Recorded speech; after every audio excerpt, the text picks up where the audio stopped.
A jel ti voliš kamin? Da. Zašto? Zato što može da polazi Deda Mraz. A, uđe kroz kamin. Evo, sad će baba. Klik.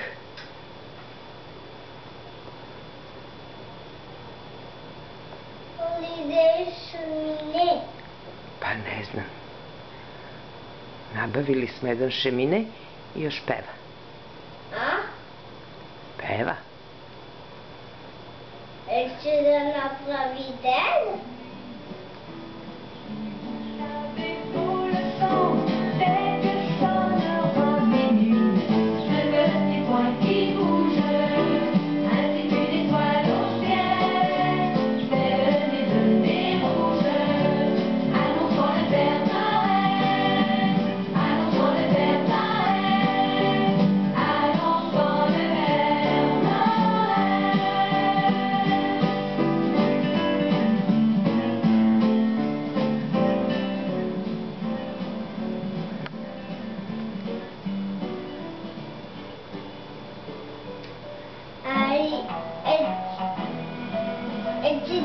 Ćete da pravite šemine i u kući?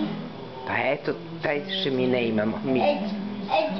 Ćete da napravite šemine ovde? Ne, tebi će Deda Mraz tu da donese poklone. Tu ispod. A kod nas kako će da dođe Deda i da mi da poklone, kako će? Ispod jelke.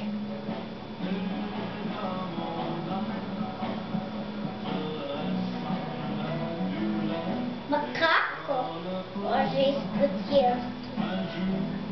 Kako može ispod? Pa lepo prođe, stavi tebi ispod jelke i dođe ovde, stavi ispod kamina.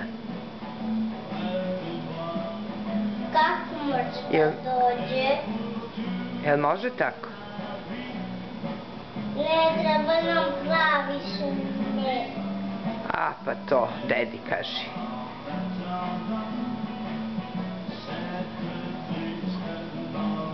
A kako može da uđe Deda Mraz ovde?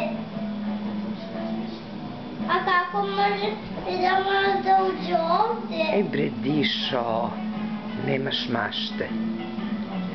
A kako može Deda Mraz da dođe ovde? A kako može Deda Mraz da dođe